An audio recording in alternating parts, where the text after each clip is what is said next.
Certainly one reason why people might fail is because they positively fantasize and don't really understand what is in their way. Mm-hmm. And they don't act in terms of anticipating what is in their way and then are overwhelmed by reality.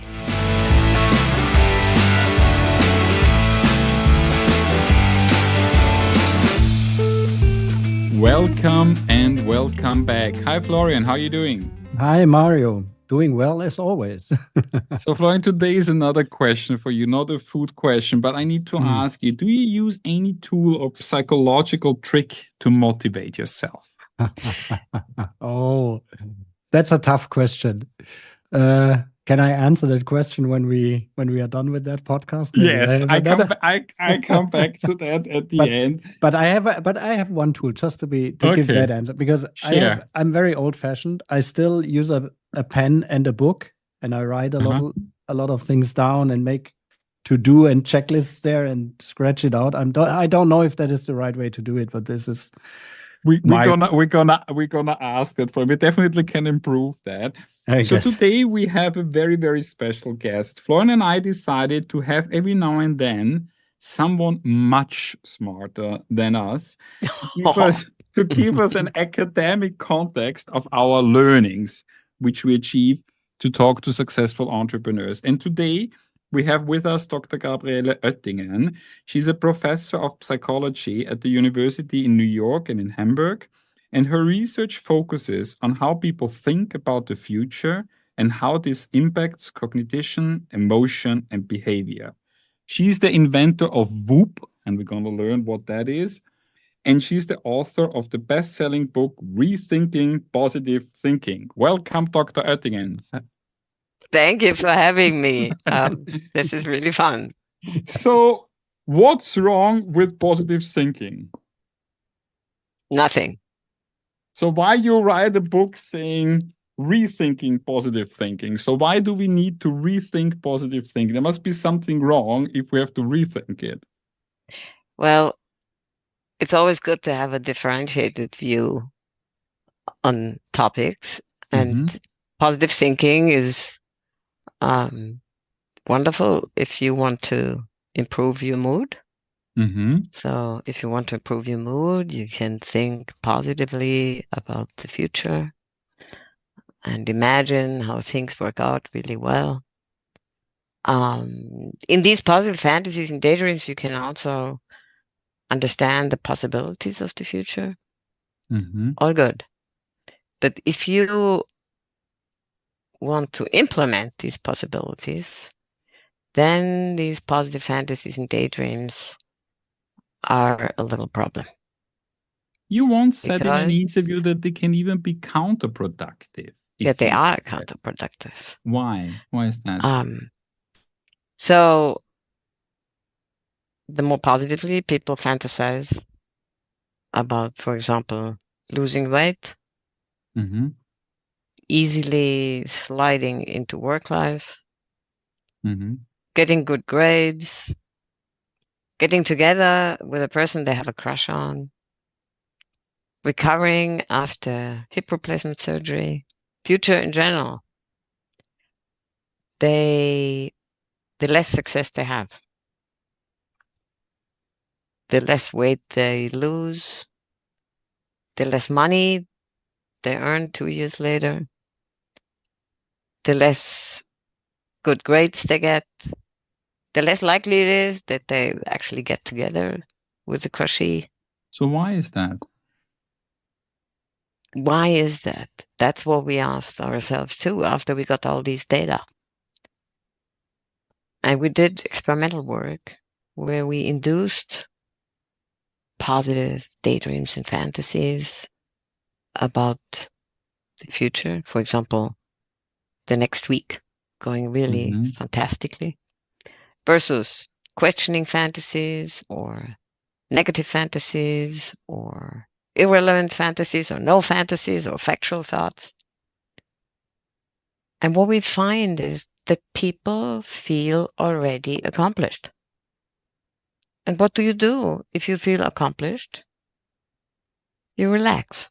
You slow down. So energy goes down.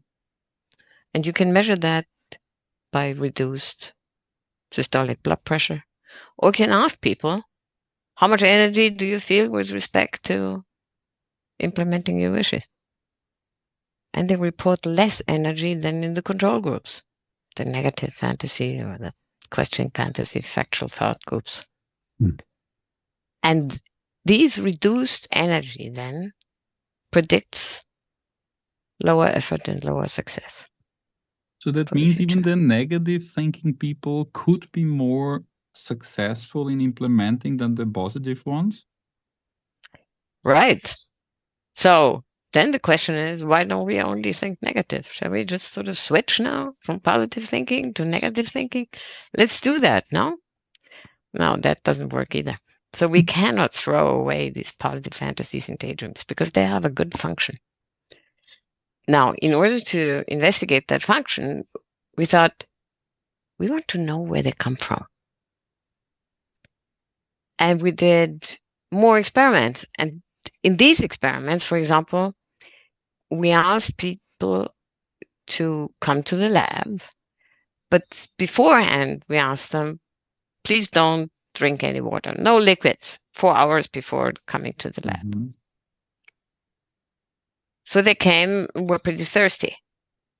Then we fed them a lot of salty pretzels. They became even more thirsty. And then half of them got really good spring water. Half of them were kept thirsty. And then we simply measured the positivity and the content of their future daydreams. And as you can imagine, the people who were thirsty, they positively fantasized about getting to the water fountain, drinking water, enjoying the water. And the other ones, they positively fantasized about this, that, and the other thing. So these are fantasies about quenching your thirst.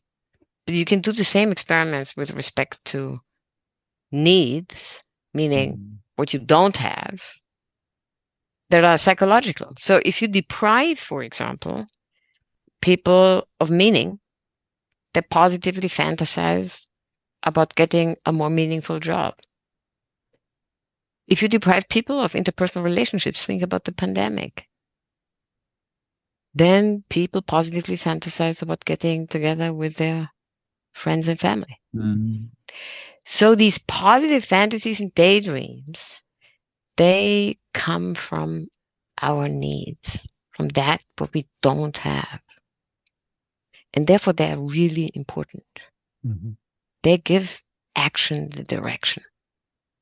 They tell us where we have our needs and where we need to go in order to satisfy our needs. The only problem is that these positive fantasies and daydreams about the future sap our energy. So now then, obviously, the next question would be, how can we give people with these positive fantasies and daydreams some trick to actually get enough energy to go the cumbersome way to wish fulfillment? I assume this is the WOOP, what you are referring to, a tool that will help them. But before we dive into that, Dr. Oettingen, I would like to ask you more a personal question, because how did you end up doing that science, goal setting and achievement? What is your story behind it that you said, I want to focus on that? That is in particular something that needs more science and I want to dive into it. Oh, I don't know. Coincidence, I guess. I was always very interested in resilience and how people manage to go through very hard times. And I was always interested in our mental activities and thinking about the future. And I was always interested in behavior change. So if you put all this together, then you end up trying to understand how thinking about the future will affect behavior change, will affect how we adapt to tough situations and to good situations. So that's, I guess, how I ended in that topic. Mm-hmm. So you're also an expert on this resilient topic, and we interviewed now over 20 entrepreneurs about how they got from doubt to drive. And one of the key learnings was be resilient. We had like a lot of quotes from successful entrepreneurs. One say, play to your strengths, be resilient. To be successful, you need your full education. Try again. Don't take no for an answer. Suck it up and make it work. Roll up your sleeve. Make a plan and stick with it. So all of these are quotes from our first interviews. And we really felt that this resilience is a differentiating, like if you make it or break, a make or break moment.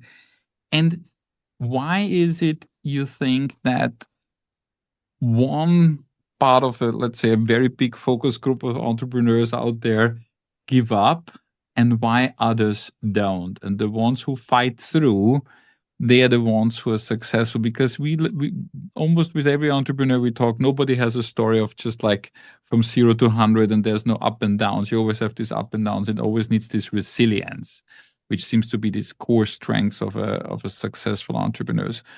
Why do you think some people have that or are able to harvest that within them and some don't? Well, you might get an answer now, which is a little surprising, because I don't think so much that some people have it and some people don't. I think it depends on how we think about things, how we frame things, what perspective we take, whether we go on or whether we actively disengage from wishes. And sometimes it's really important to leave something and to engage in something else, some alternative. And I think the art is really to understand, when do I want to go on and when do I want to just sort of turn to alternatives? And when are there alternatives? And what do I do in situations where there are no alternatives? And depending on these situations, I want to understand how the situation is. And I think for that, we can use mental contrasting, and we can use WOOP. We want to understand what's going on here in terms of us, our passions, our wishes, our obstacles, and what is going on in our reality, in our environment, in our context. And that's complicated. And I don't think it's really that some people always have resilience and other people don't. I think it's a much more complex corroboration of the person and the environment. And we need to have every help, every tool, every psychological tool we can use in order to get through a very complicated life. So let's talk about WOOP in detail. It's an acronym, so WOOP, and you're basically the inventor of that concept to get through life, master challenges. Could you explain to us what WOOP actually is? Well, we have been talking about this positive fantasies and daydreams now, and these are part of WOOP. So WOOP is an acronym. So it's wish, and then it's outcome with the first O. Imagine the first outcome if I fulfill myself the wish. And then I turn around and I say, what is the obstacle in me that stands in the way that I tackle my wish and fulfill and experience that outcome. And then there is the plan. If obstacle, then I will overcome obstacle plan. So it's wish, outcome, imagine, obstacle, imagine, and then if obstacle, then I will behavior to overcome obstacle. Plan. So that is the WOOP acronym. But we said the positive fantasies and daydreams about the future give action the direction, but they sap the energy. That's the problem. So what do I do in order that I get the energy to actually show the resilience to achieve my wishes and experience that outcome? And that's the obstacle. I contrast the positive fantasies and daydreams, which give me direction, with the obstacle in the way. Now, if I understand what the obstacle is in the way, then I know I'm not there yet. And then the energy comes. Mm-hmm. And by imagining the obstacle, I will now also understand how to overcome the obstacle. And that will give me energy, and it will show me what to do in order to reach my wishes and experience the outcome. So that's the mental contrasting. And the mental contrasting is the WOO. And that gives me not only the possibility of reaching my wish and overcoming the obstacle, but also to understand whether the obstacle is such that I cannot overcome it, or that at the moment it doesn't fit my life, or that it is an obstacle that later on I'm happy to overcome, but at the moment it's just not the right thing. Mm-hmm. And then I can actively either disengage altogether and put all my energy and my resilience in alternative, more promising projects, or I can adjust my wish, or I can postpone it to a better point in time. So the idea really is that I can use this mental contrasting of the positive future with the obstacle of reality to set the preferences and to reach my wish, but at the same time also to actively disengage and turn to more promising alternatives. Mm-hmm. So it saves my energy. It saves my resources. It prevents me from running into projects that are futile. So that's the reason why it's so helpful to understand not only where I want to go, but also what is in my way. And that will make me act in a more reasonable way than just sort of showing resilience for everything and then really running with my, running without resources. I think millions of leaders and entrepreneurs, they use this SMART technique. Yeah. Just to make a difference to WOOP, what is the difference between SMART and WOOP? Well, SMART is based on Locke and Latham's work, and what they say is your goal should be specific and of about medium difficulty, which is perfectly fine. So it specifies which goals you should set yourself. It would be doesn't your specify how your wish.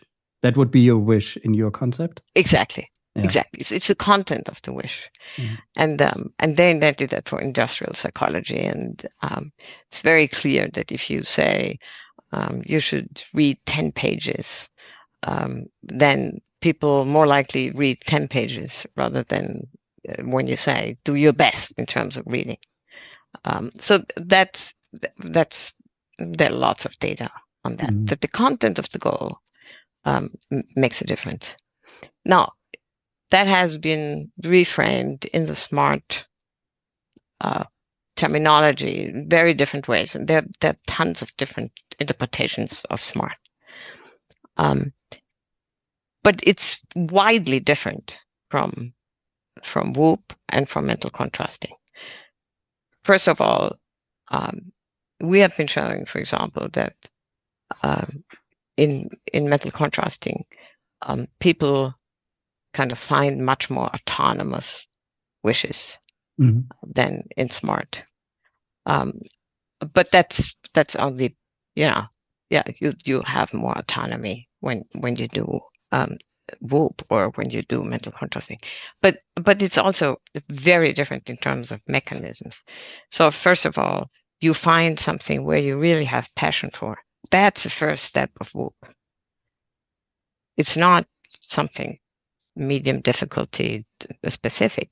It's something you feel really strong about. That's where WOOP starts. And that is at the same time feasible, but also challenging. And then it's an imagery technique, which SMART is not. So it glues you to the sky. It gives you direction by the imagery. That's what WOOP does, or what mental contrasting does. And then SMART doesn't involve an obstacle. Right. It involves the obstacle in WOOP is the crucial part. You want to understand what's in your way. Prepare yourself for what's in your way. And by understanding the obstacle, you set preferences. And sometimes you actively give up on wish fulfillment. And that saves you the energy to run after futile enterprises. And sometimes you know now exactly what you can do. And you glue yourself to the sky in terms of not only in terms of fantasy, but also in terms of that you now know, that's the way I should go. So that's on the surface the difference. But the main difference is really in terms of how WOOP works. Because WOOP is a 5-minute little kind of imagery technique when you go through it. Wish, outcome, imagine, obstacle, imagine, and then the plan. But the fun thing in it is that it has non-conscious consequences, meaning these are cognitive, motivational, and feedback-related processes that run off without that we even know. And these processes are then responsible that you act once the obstacle occurs in a quasi-automatic way. Fast, you don't need effort anymore. And you almost can't stop it. You just do it.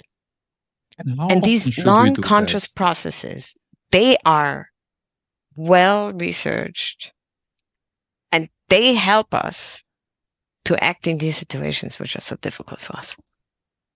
And this technique which you describe, how often do you WOOP, or how often do you recommend people to use that? Because I know also one interview said it like it really needs to be like needs to go almost into your blood, this technique. What's your recommendation? Because I downloaded after we talked to prepare for that call, I downloaded the app and the WOOP app. The WOOP app, funny name, and funny enough, I used it today because our mothers are visiting now, and I used it and say, what's my wishes that they have a good time and what obstacles. I used a really simple thing, and it was really it flowed through, and I really liked it.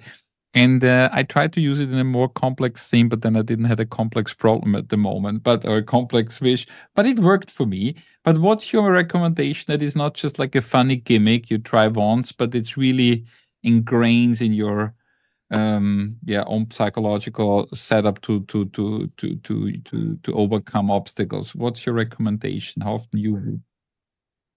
Now, WOOP is a little bit like riding the bicycle. So when you start riding the bicycle, you're a little wibbly wobbly, no?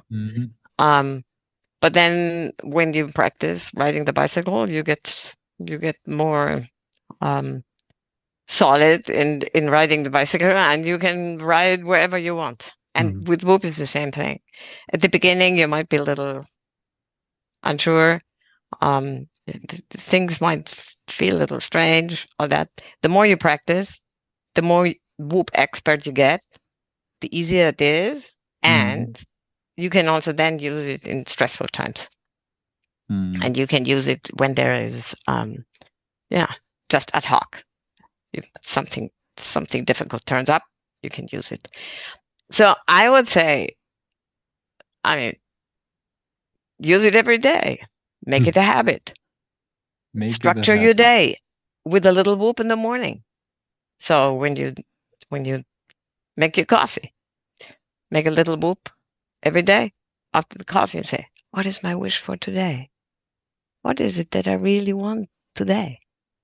Let's say in the professional domain, or maybe in the interpersonal domain, or maybe for fitness. You can do maybe 3 little WOOPs in the different domains. You can use the app. It forces you to be very specific. What is my wish? What would be the best thing if I fulfilled myself the wish? Imagine it.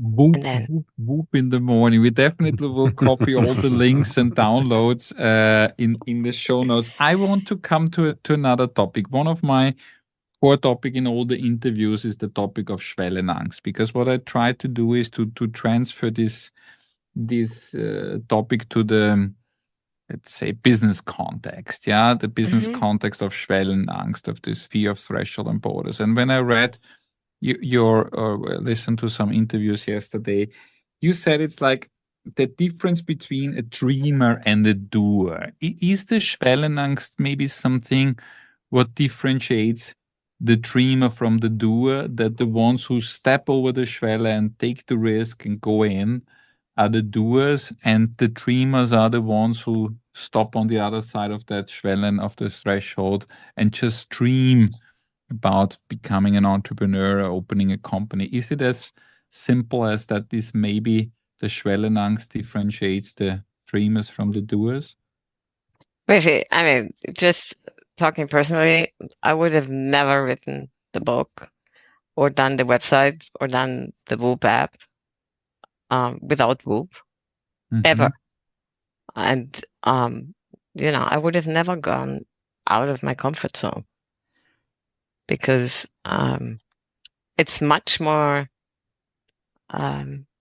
it's calmer to stay in the comfort zone. So I think some people have as an obstacle the Schwellenangst. And for them, it's super helpful to understand that, because then they can overcome it. Other people might have something in their way which is very different. Now, WOOP is only giving you the structure. Everybody needs to fill in the content themselves, because everybody has different needs and everybody has different contexts and kind of emotional life. So everybody has different obstacles. So the idea really is that WOOP gives you a structure where you can fill in your passions, the idea of fulfilling your passions, the obstacle in the way, depending on the context. And then if obstacle, then I will overcome obstacle, the behavior. So Schwellenangst is something which WOOP can help a lot. But maybe on Thursday you have Schwellenangst, and on Friday the obstacle is a resentment to your boss or something. So you don't know. Do the WOOP and you will find out. The nice thing is WOOP is like a discovery tour. It's like a film you see in the airplanes on animal life or something. So you discover what you really want. You discover, what is my wish?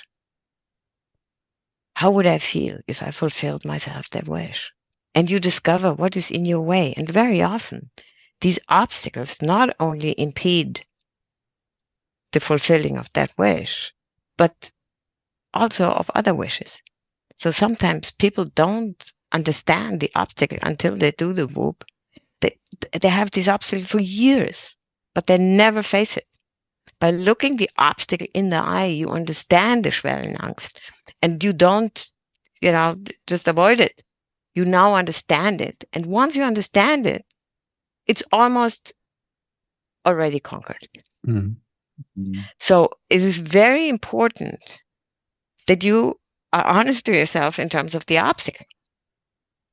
And once you understand what the obstacle is, and you imagine it coming, maybe tonight, Schwellenangst tonight, doing something, then you can also conquer it. Then you understand, I just need to start, or I need to give him a call, or I just start to prepare. But in these interviews with these entrepreneurs, once you have defined these obstacles, a lot of them said, okay, I see the obstacle, I still don't know how to make a plan. And then it comes about collaboration, the circle of trust, the mentors to call, the co-founder to sit together. Then they often talk about yin and yang, like one has a negative face and the other one becomes positive. So if people have their wish, whatever that is, they see their obstacles, but they cannot come up with a plan by themselves because they don't see the way. So can you do like WOOP together with somebody, or do you think all the answers are within ourselves?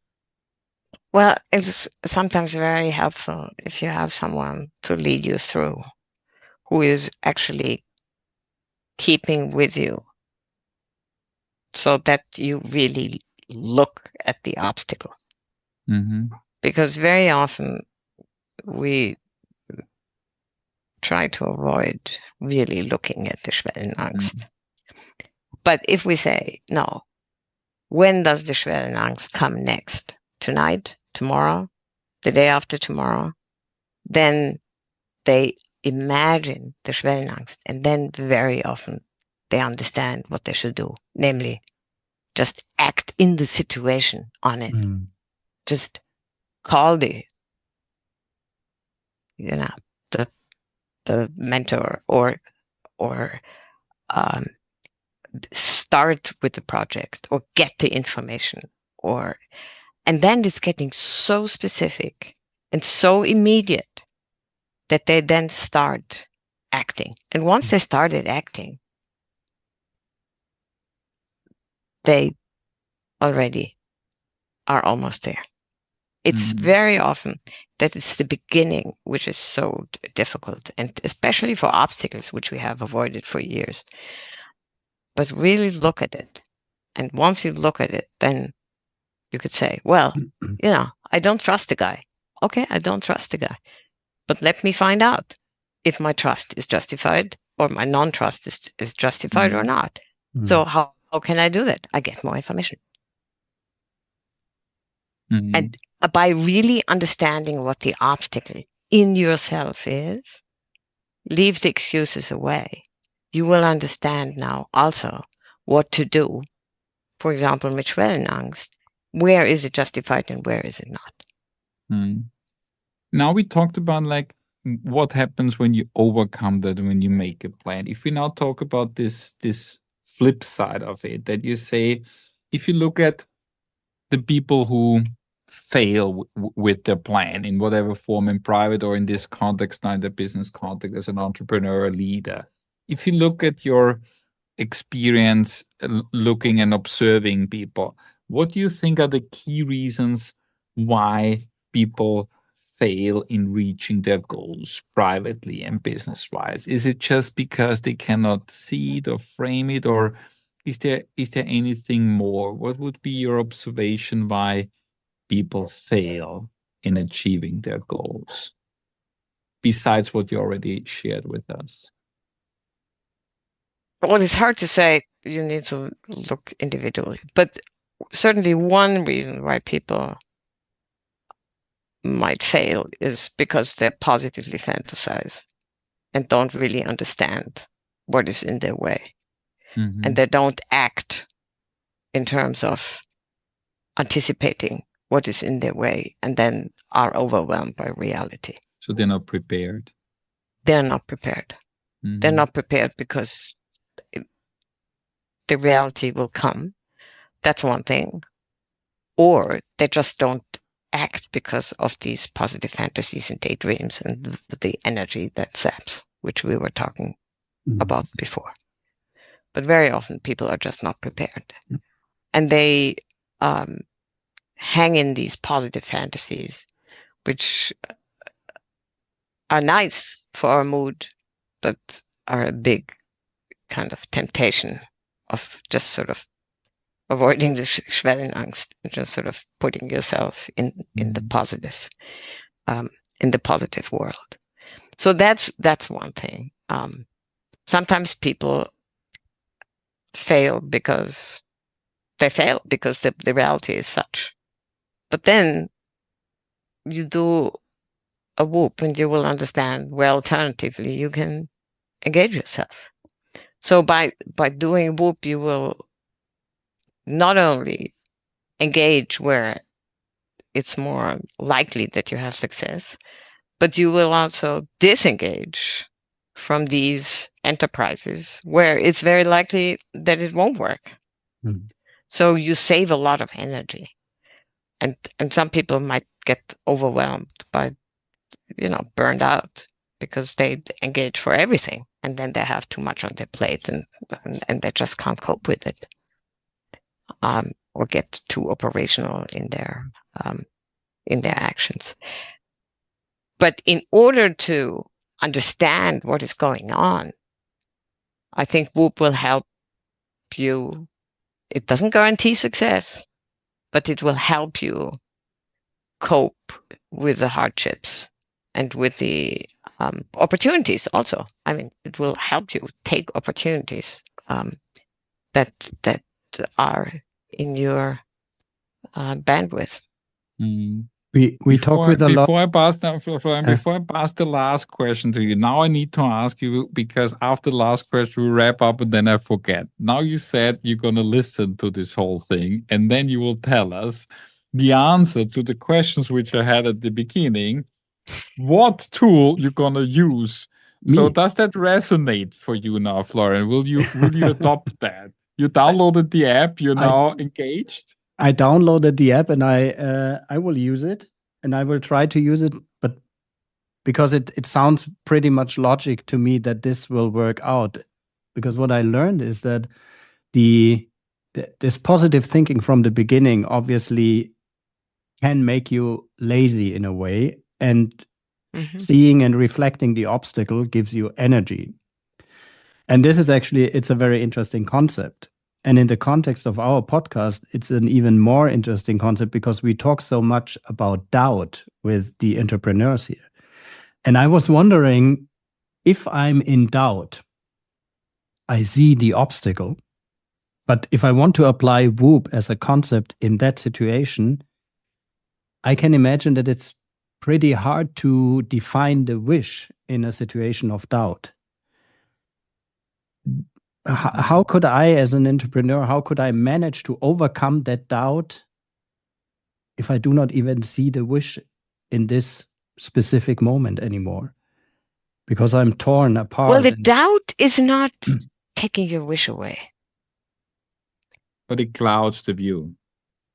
It might not even cloud it. Go through the whole WOOP exercise. Don't go only for the obstacles, because we know from our experiments that doesn't help either.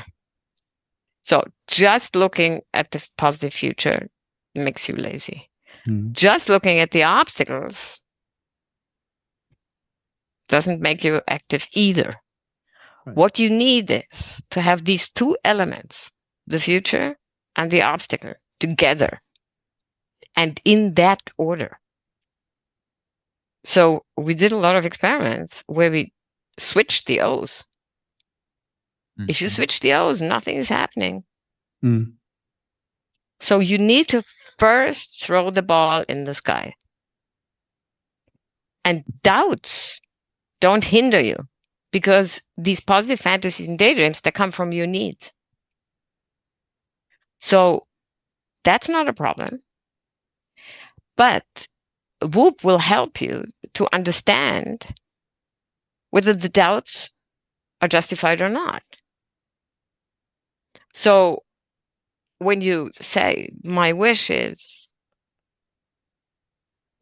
to kind of build a company, and I would be so happy and relieved that I have my own company and I'm not employed, for example.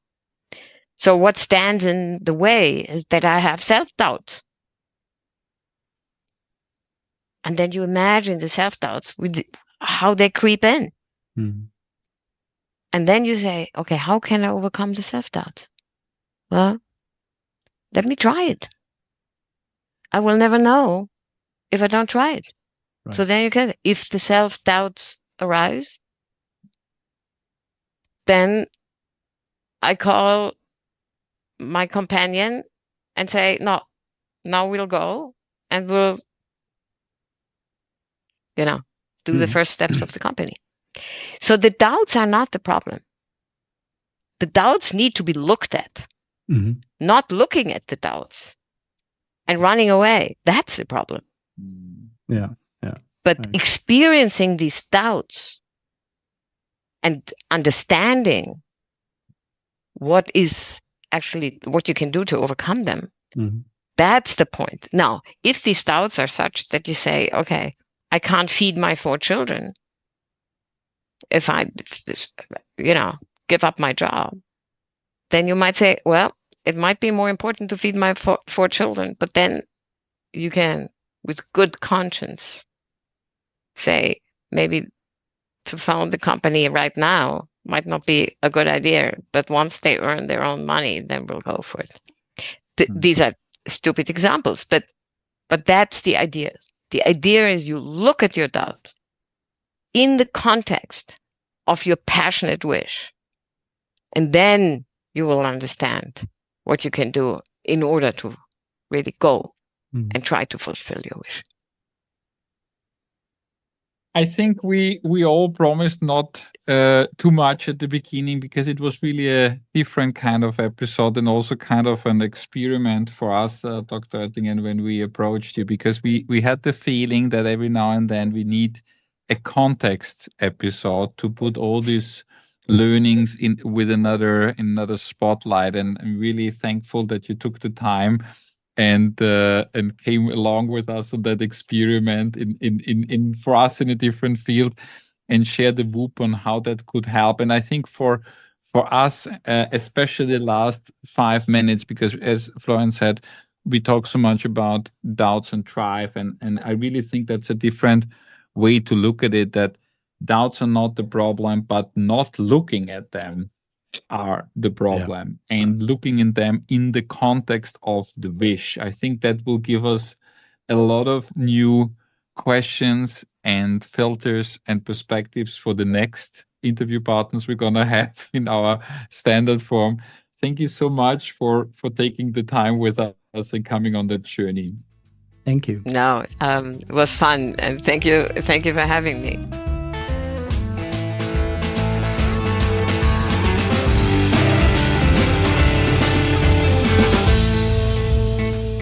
Wow, that was a different angle on our podcast from doubt to drive. Definitely. It makes me kind of hungry to go back to university and study. Yeah. You have the advantage, actually, Florian, that you live in Hamburg. So as she's professor in Hamburg and in New York, I think you maybe can sneak in. I sneak in. Sneak in and learn more. Absolutely. So what is your first learning, Mario?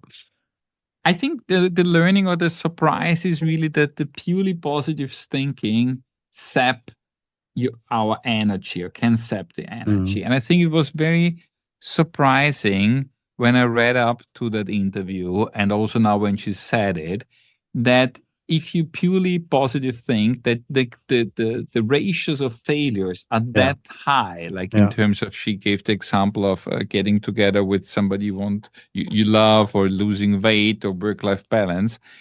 And I that was quite surprising, and that it's all even measurable with hard facts and not just like with data. Yeah, she's obviously very data-driven, German structured. But it's so against the mainstream, no? It is against the mainstream that tells you, think positive, everything will be fine, etc., etc. No, interesting, very interesting. Yes. But I like that she actually said that, and it's such a beautiful quote.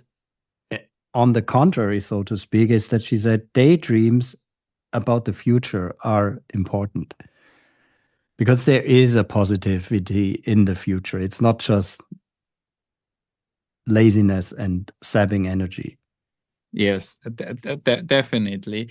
And I also, the second one, Florian, if you allow me, is this Schwellenangst topic, because I really think for me, they gave, you know how passionate I am about that topic, but it gives definitely another context, because in the way how I always use it was my example of that there is teddy bears behind the door and the story of Andy Holzer, and that if you have an obstacle, you just need to imagine the teddy bears behind the door. I realized today that's not enough, because that's purely positive thinking. Yeah, right. The teddy bear behind the doors. We really need to think, what is the obstacle that I can reach that teddy bears? And I really think I need to think what that does. Maybe we need to rewrite the book, but that's definitely. But what's the main? Go ahead. She said, be honest to yourself about the obstacle, because the obstacle is obviously it is the key of that WOOP.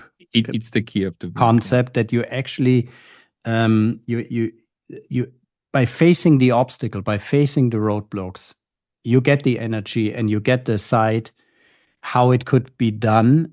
And she also said, it's already halfway done when you realize that there's an obstacle, and you have this how did she call that, this mental contrasting. Mental contrasting, yeah. That is. But it's not so easy. I think it really needs to become the habit, as she said, because you said, like, for some people, it's not so easy to come up with the wish. I'm not so sure about that, but I'm definitely sure that it's not so easy to come up with the obstacle, because to really narrow it down and not be generic, like what is in between me and that wish, like specific, what is in there, yeah. But that's the honesty part, no? That is the honesty part. Definitely. So what was another learning for you, Florian? I mean, she also said that you have to act in situations.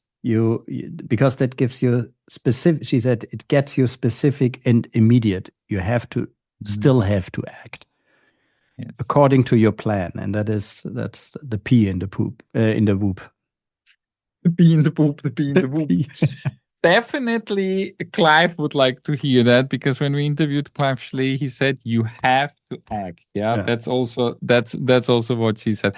I think overall, Florian, if we come to the summary, the last 10 minutes, and we really need to relook at that and discuss that, because that gives a lot of context to what we're doing. When you started challenging her about the doubts, and I really like that we took this extra 5-6 minutes, and she said the doubts are not the problem. No.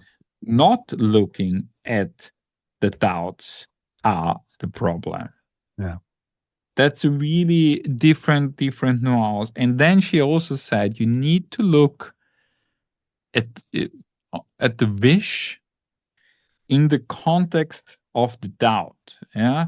So, and I think this is really, there's something in, and I think we need to discuss on how we can take this learning on looking at this doubt differently. Because I think if we are smart enough, let's see if we're smart enough, but if we're smart enough and we break that down in a new set of questions and nuances, we will get even a better context out, a better answers out. I think for you listeners, what we would like to hear, Florian and me, is like, how did you like this different kind of episode? Because at the moment we plan to have every 15 to 20 an episode like that. We felt that this is the right ratio. Please let us know if you think that this is the right ratio. Let us know if you like that or dislike that, or even disappointed that you turned in a a business podcast, and suddenly there's a professor talking about WOOP. So please give us feedback. We always encourage you to give us feedback, but this episode specifically. And what we do tomorrow morning with the coffee, Florian? We use the WOOP app. We WOOP. We WOOP in the morning. WOOP, WOOP, WOOP, and WOOP. Florian, back to your spelling mistake. WOOP and WOOP in the morning. Goodbye, everybody. Bye-bye.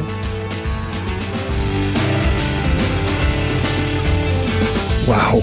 We hope you've enjoyed this episode as much as we did. But sharing is not just caring. It is also empowering. So recommend this podcast to fellow entrepreneurs who might need a dose of inspiration. And don't forget to hit the subscribe button so you'll never miss out on future episodes. Thank you for being part of the community from Doubt to Drive Entrepreneurs Only. Mario and Florian are already gearing up for the next episode.